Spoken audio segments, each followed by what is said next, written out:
BPX News.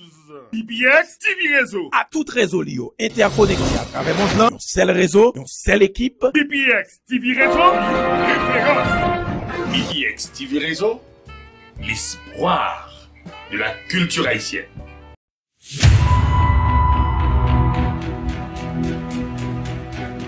Salut chers téléspectateurs, c'est un plaisir pour moi d'être avec vous. Aujourd'hui c'est moi qui est à l'appareil.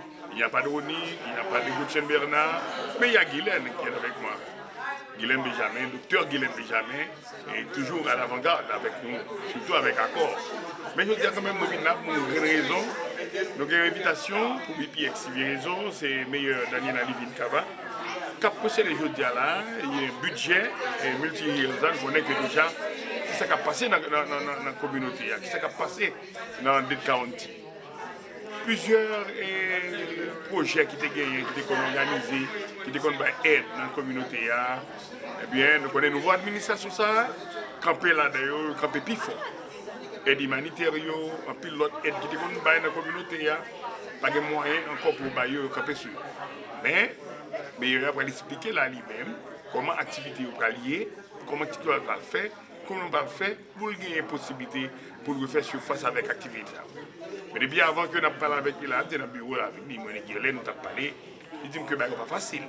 Ce n'est pas facile pour quelle raison? Parce que ce n'est pas même longueur et projet, budget, ce n'est pas même genre, il n'y a pas même facilité.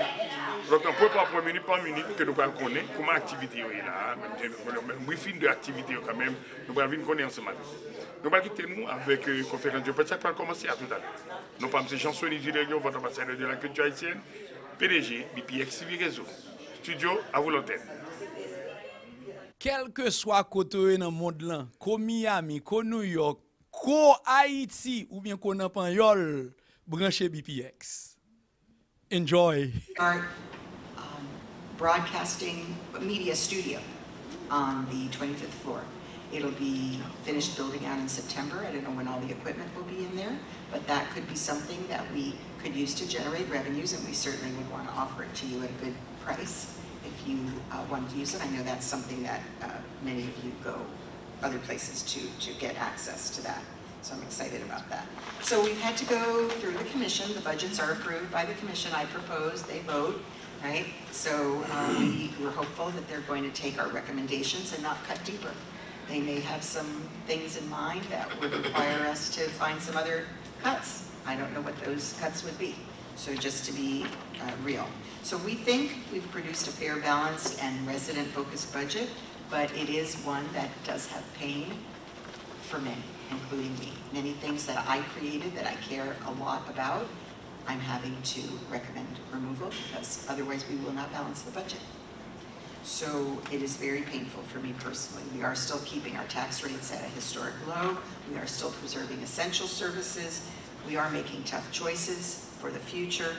And we are continuing to be transparent, accountable, and focused on people, everyday people, and their needs. So I'm going to continue, as I always have, to be out in the community listening.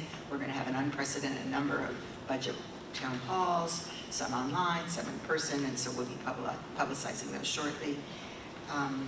So we've been in this together, right? Year 5. Yeah. We've been together, but through good times, because it started bad and then it got better, and now we are definitely facing some tough times again.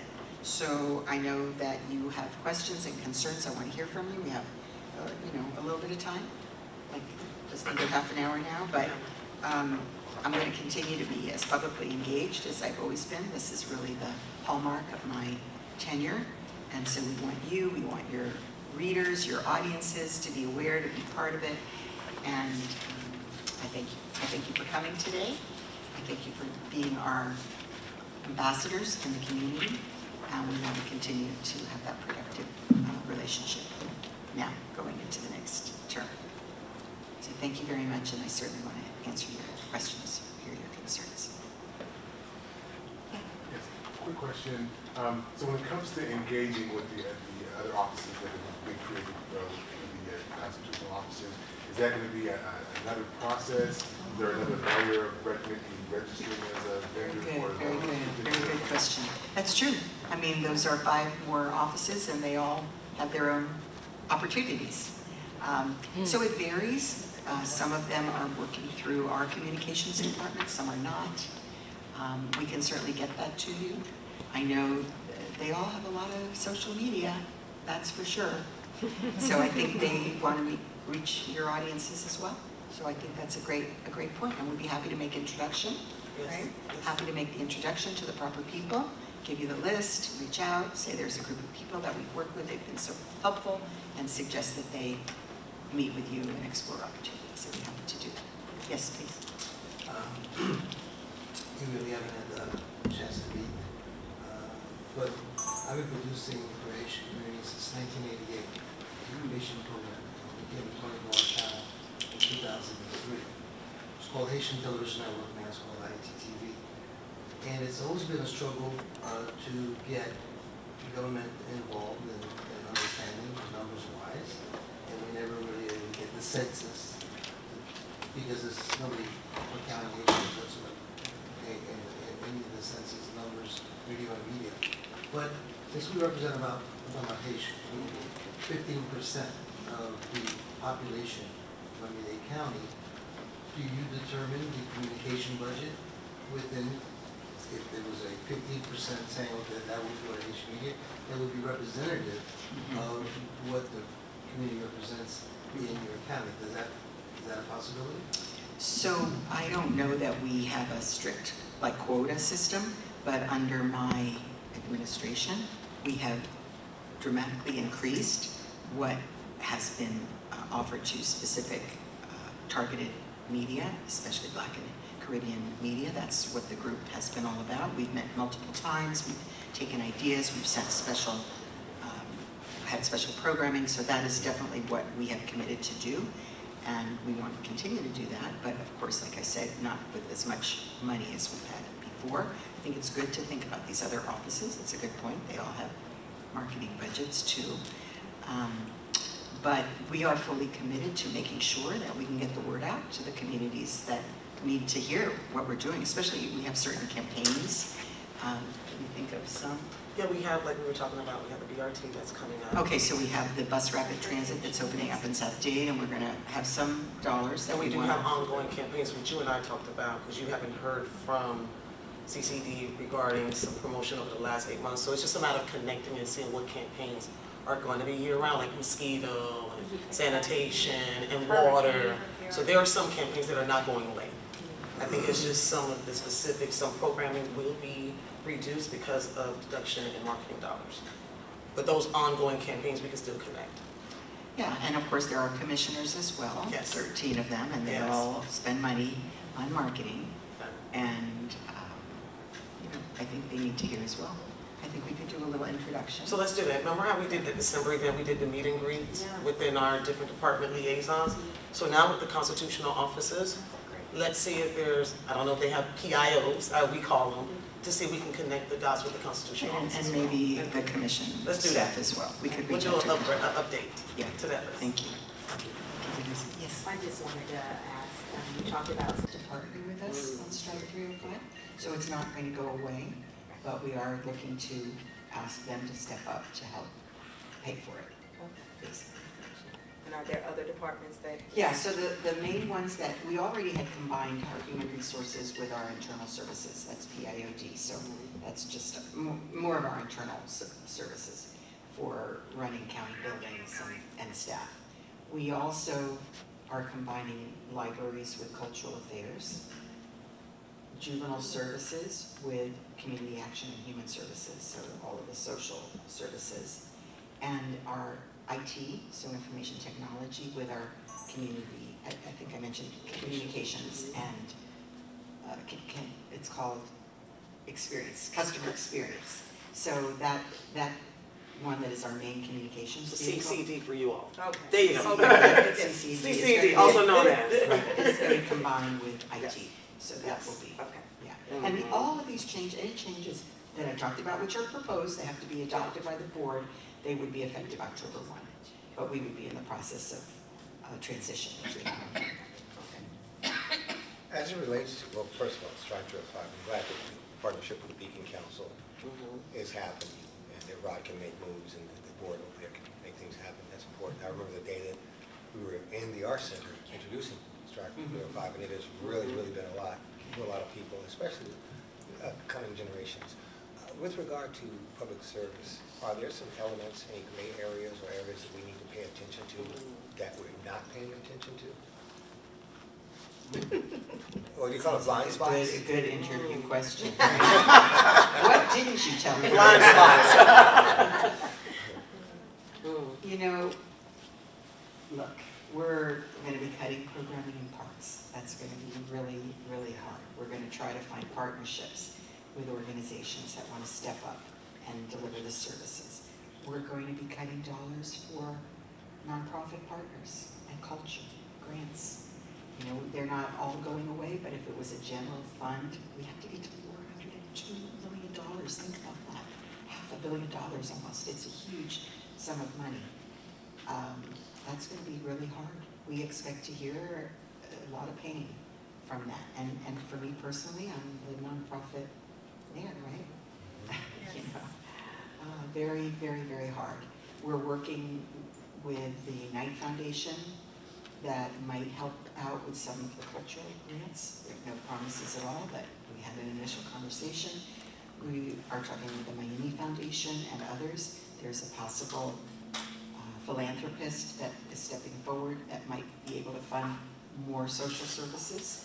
Again, it's just in the beginning phases, but hope to, you know, have some good news about that. They wouldn't pick up necessarily arts grants. I mean, we have nonprofit organizations, social service predominantly, but not only, that have been getting grants for they've been in it for 10 years. We did a new round, competitive round, and we never finalized it. We never opened it up with the results.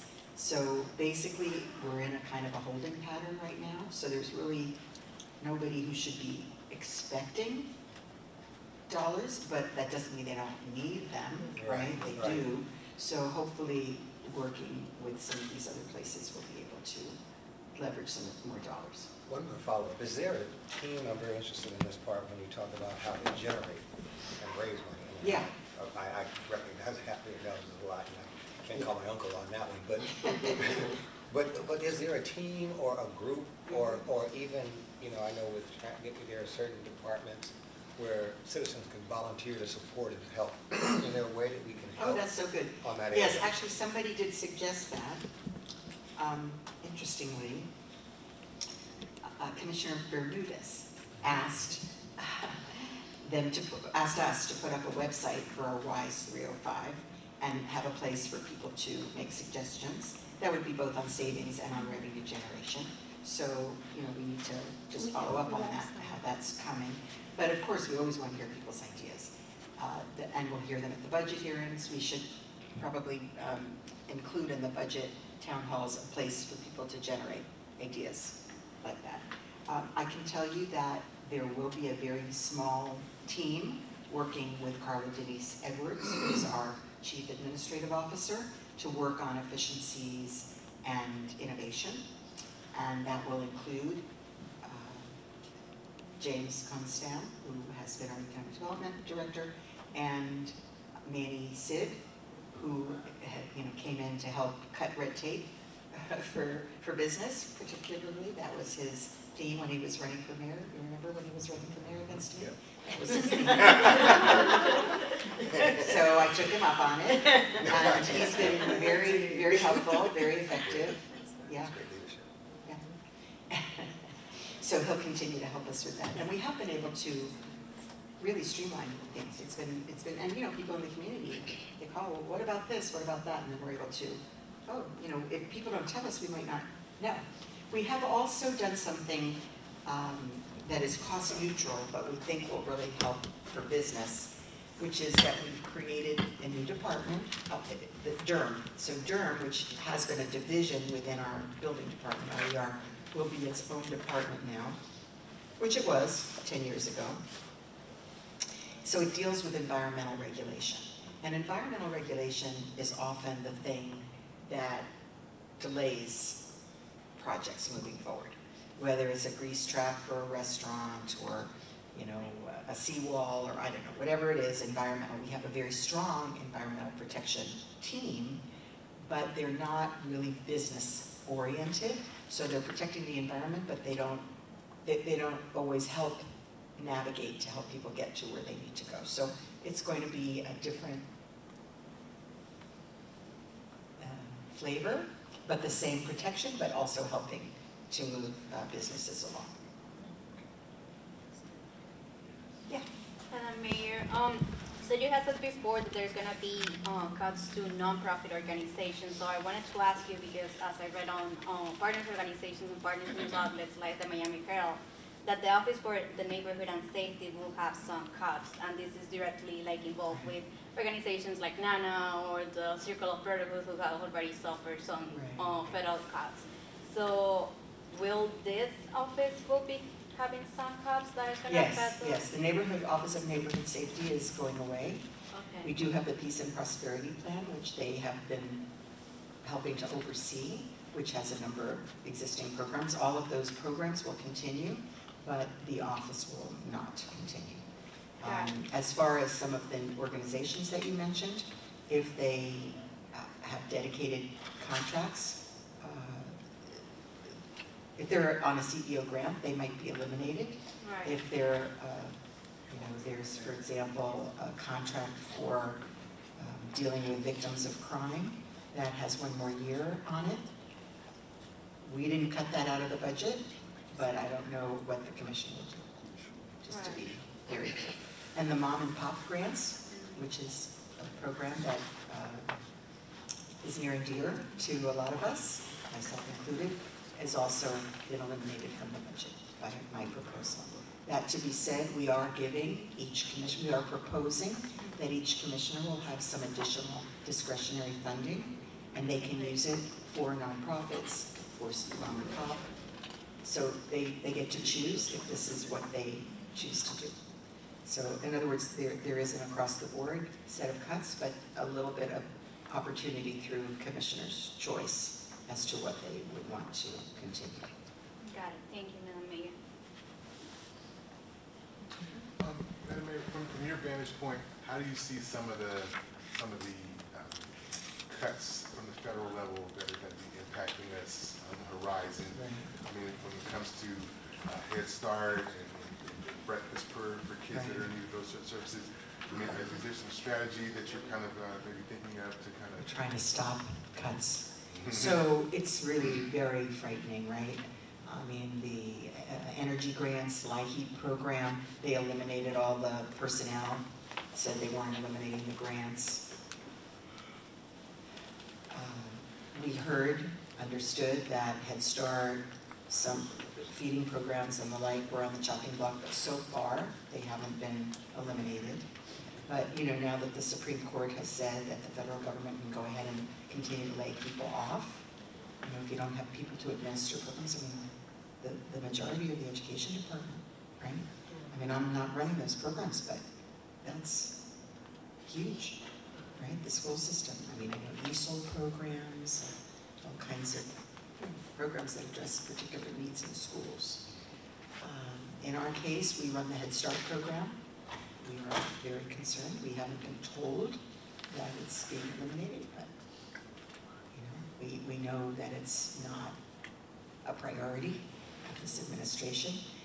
And of course, like SNAP benefits and Medicaid has already passed that there are going to be significant cuts. So exactly how that will play out, you know, it's anticipated that health centers will close, so making it harder to access. Of course, people will not be able to meet some of the criteria. They'll lose Medicaid benefits, SNAP benefits. We're looking at some bleak times.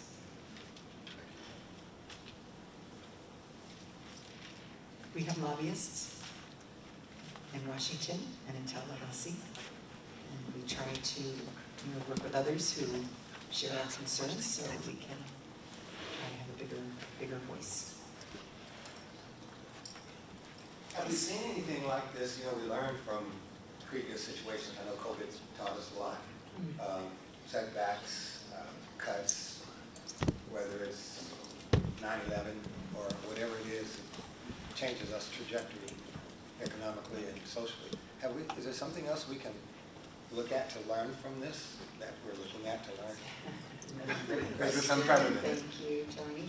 So what comes to mind for me is when I was pretty new to Miami, and welfare reform happened. So that was under Ronald Reagan.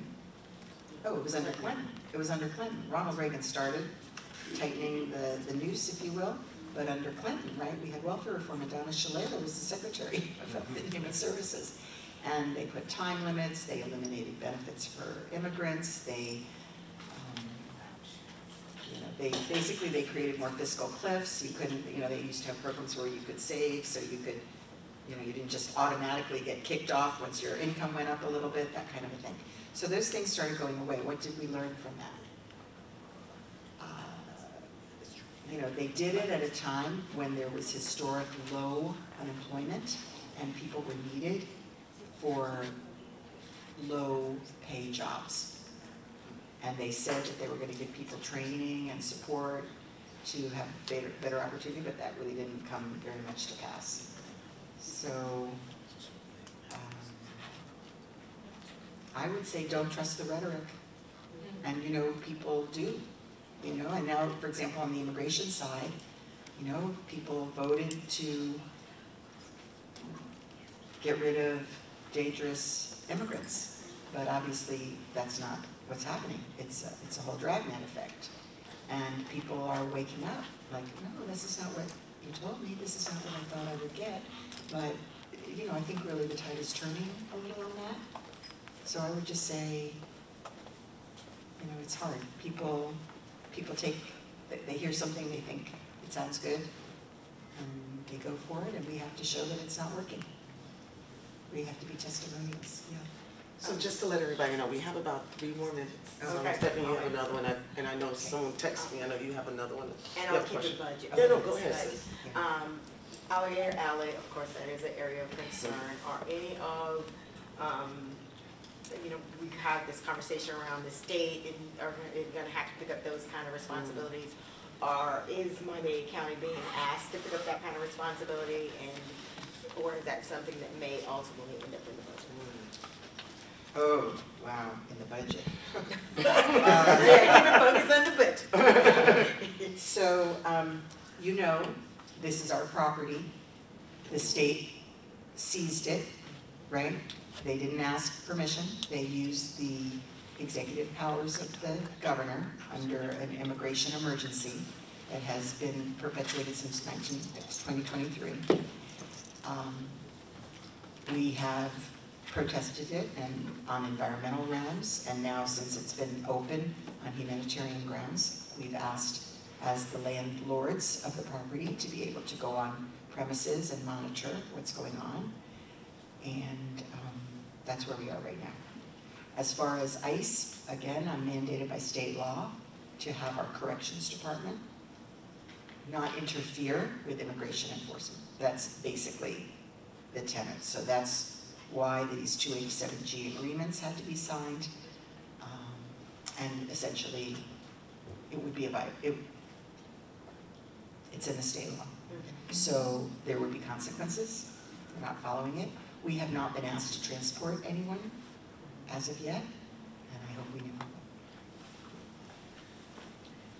Is it to say that your office is entirely powerless in front of the dispositions that mandate the removal and deportation of, I believe in September, as of, not sure about the date yet, but back to Haitian immigrants from WP. Oh, TPS. Oh my goodness. Yeah. Well, I have been very outspoken about TPS. I think most of you know that. I'm really horrified about the rollback of that and humanitarian parole. And basically, this is what I always say. People came following the instructions that have been given, and then suddenly the rules change, and then they're subject to deportation. Not to mention even denaturalizing citizens. I mean, these things are just unheard of. So obviously we protest that. Just something to remember. Even though I'm the strong mayor, The policy is created by the commission. The commission not only votes the budget finally, but also determines whether to file a lawsuit, whether to take action. I don't do that. I have an opinion, but as far as actually taking action, it is on the commission to do so. So, I know this conversation is profound, and I feel very proud to have the relationships that I have with all of you. I don't know, Cassandra, can you stay? Of course. Stay and continue the conversation. I have to go speak to a congressman about these very topics. So I'm going to go do that, but I thank you, and I can assure you that we will work very, very hard to continue this strong and beautiful relationship that we have. Définitivement, je ne vais pas dire deux PDG rencontrés, non, mais c'est boss quand même là, je ne sais pas si c'est boss tout, mais c'est blanc moins ma cobrille qui est lié. Et ceci, mot blanc moins ma cobrille, quand puis moi qui dis, belle femme, pour qui ça ne doit pas les couteaux blancs, et ni moi ni oublie, depuis les années 88, le monde couteau présenté dans la communauté, nous toujours là, n'a nuit, mais blanc, et donc, depuis nous blancs, nous les blancs tout. Blanc, nous connaissons que je dis là, c'est une tristesse pour nous. Dans la conférence de presse que nous attendons, que tu m'as raconté que tout est campé, il y a des gens qui ne peuvent pas faire encore.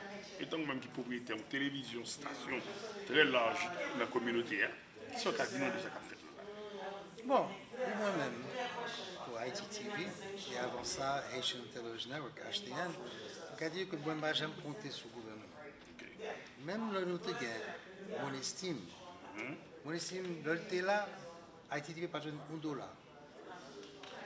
Ou à City North Miami, depuis 20 ans que tout le monde, majorité de gens regardé ITTV, haïtiens qui sont dans North Miami, nous pas besoin de $1 non même.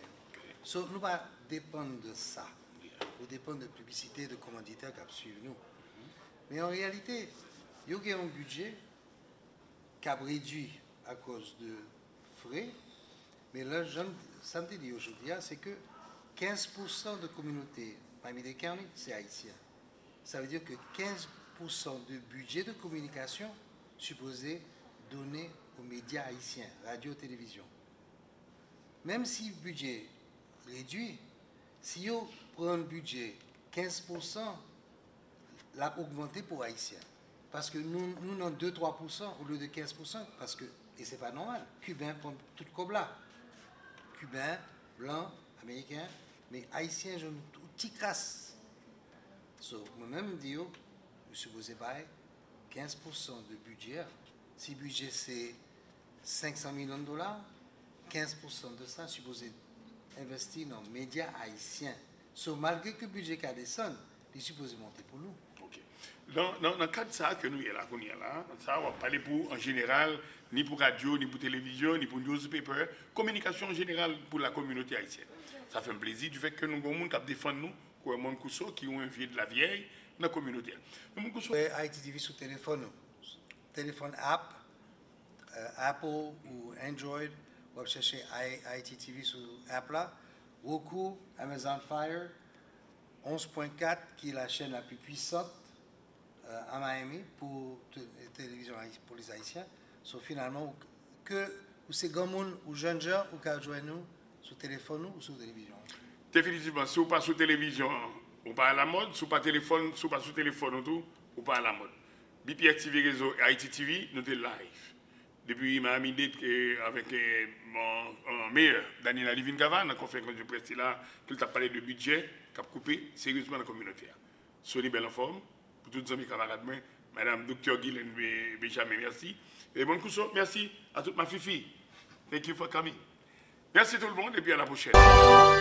BPX News, BPX TV Réseau. À tout réseau Lio, interconnecté à travers le monde, un seul réseau, une seule équipe. BPX TV Réseau, référence.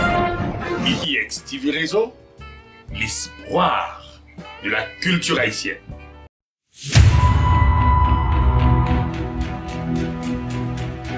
BPX TV Réseau, disponible partout et sur vos réseaux préférés.